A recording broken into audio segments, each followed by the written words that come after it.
Hello மக்களே, மும்பையில் வந்து ரோட் சைடில் இந்த சாண்ட்விச் கிடைக்கும். ரொம்ப நல்லாயிருக்கும். யாருமே வெளியே அப்படியே எங்கேயாவது வேலையாக போயிருக்கிறாங்க அப்படின்னா இதை பார்த்த உடனே அங்கே அந்த இடத்துல நின்று வாங்கி சாப்பிட்டு போவாங்க. அந்த மாதிரி ரொம்ப டேஸ்ட்டாக இருக்கும். அதுக்கு என்னென்ன பண்ணலான்னு பாருங்கள். மிக்ஸி ஜார் எடுத்துக்கோங்க. இதில் ஒரு 4-5 பச்சை மிளகாய் போட்டுக்கோங்க. இந்த சட்னி கொஞ்சம் காரமாக வைக்கணும். அப்போ தான் வந்து அந்த ப்ரெட்டோடு சேரும்போது நல்லாயிருக்கும். 2 பல் பூண்டு எடுத்துக்கோங்க. ஒரு சின்ன துண்டு இஞ்சி எடுத்துக்கோங்க.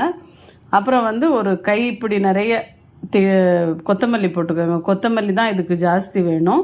அப்புறம் ஒரு கொஞ்சமாக ஒரு அதுக்கு கால்வாசி புதினா போட்டுக்கோங்க. புதினா போட்டு கொஞ்சம் உப்பு போடுங்க. உப்பு போட்டதுக்கப்புறம் பிளாக் சால்ட்டுன்னு வருது. பிளாக் சால்ட்டு நீங்கள் எந்த கடையில் கேட்டாலும் கிடைக்கும். பிளாக் சால்ட் கொஞ்சம் போடணும். அது அந்த ஒரு ஃப்ளேவருக்கு தான். அது மும்பையில் இது ஜாஸ்தி யூஸ் பண்ணுவாங்க. அப்புறம் வந்து சாட் மசாலா கொஞ்சம் போட்டுக்கோங்க. ஒரு எலுமிச்சம்பழம் புழிஞ்சு ஊற்றிடுங்க. இதில் வந்து இதெல்லாம் சேர்ந்தால் தான் அது ஒரு புளிப்பு, ஒரு காரம், ஒரு டேஸ்ட் எல்லாமே வரும். அது மாதிரி அதுக்கப்புறம் வந்து ஒரு ப்ரெட்டை உடச்சி அதில் போட்டு அரைங்க. அது திக்னஸ்க்காக தான். அப்படி உங்கள்கிட்ட ப்ரெட்டு இல்லை அப்படின்னா ஒரு 2 ஸ்பூன் இல்லை 3 ஸ்பூன் பொட்டுக்கடலை போட்டுக்கோங்க. ஏன்னா வந்து ப்ரெட்டில் நம்ம சட்னி தடவும் போது அது ஈரமாயிடும் இல்லையா, ரொம்ப சாஃப்ட் ஆகிடும். ஆகாமல் இருக்கிறதுக்கு தான் இந்த வந்து திக்னஸ் கொடுக்கறதுக்கு தான் இந்த ப்ரெட் போடுவாங்க. இது அவங்கக்கிட்ட ப்ரெட் எப்போவும் அந்த சாண்ட்விச் தான் பண்ணுறதுனால எப்போவும் இருக்கும். அதனால் அவங்க அந்த ப்ரெட் யூஸ் பண்ணுவாங்க. நம்ம வீட்டில் ப்ரெட் இல்லை அப்படின்னா பொட்டுக்கடலை யூஸ் பண்ணிக்கலாம். உப்பு தேவையான அளவு போட்டுக்கோங்க. அந்த சட்னி அப்படியே சாப்பிட்டாலே ரொம்ப டேஸ்ட்டாக இருக்கும். நீங்கள் எந்த தோசை கூட விருப்பப்பட்டவங்க சாப்பிட்லாம், எது கூட வேணாலும் நீங்கள் சாப்பிட்டுக்கலாம். அப்படியே இது நல்லா தான் இருக்கும். அதுக்கப்புறம் வந்து நம்ம இதுக்கு உள்ள ப்ரெட்டை நம்ம ரெடி பண்ணிடலாம். ப்ரெட்டுக்கு வந்து நம்ம 4 ப்ரெட் எடுத்து வச்சுருக்கேன். நான் 2 டோஸ்ட் பண்ணுறதுக்காக ப்ரெட் எடுத்து நல்லா வெண்ணெய் தடவிக்கோங்க. வெண்ணெய் தடவிட்டு அதுக்கு மேலே நம்ம வந்து காய்கறி என்ன உங்களுக்கு வேணுமோ வச்சுக்கலாம். அவிச்ச காய்கறி வச்சுக்கலாம், பச்சை காய்கறி வச்சுக்கலாம். நான் வந்து இப்போ பச்சை தான் வைக்கிறேன்.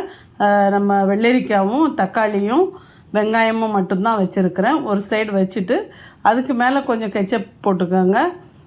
சட்னி 2 ப்ரெட்லையும் தடவிக்கோங்க. பட்டர் தடவிக்கோங்க. அதுக்கப்புறம் அது மேலே வந்து வெஜிடபிள் வச்சுட்டு அதை வந்து மூடி தவாவில் வச்சு ஒரு டோஸ்டர் இருந்தால் டோஸ்ட் பண்ணிக்கலாம். இல்லை தவா மேலே வச்சு லைட்டாக பட்டரை சுற்றி ஊற்றிட்டு நல்லா 2 பக்கமும் அழுத்தி அழுத்தி எடுத்திங்கன்னா உள்ளே இருக்கிற அந்த காய்கறியுமே லைட்டாக வெந்துடும். சேம் டைம் அந்த சட்னியும் ஒரு ஃப்ளேவர் கொடுக்கும். அந்த ப்ரெட்டும் வந்து நல்லா கிறிஸ்பியாக இருக்கும்.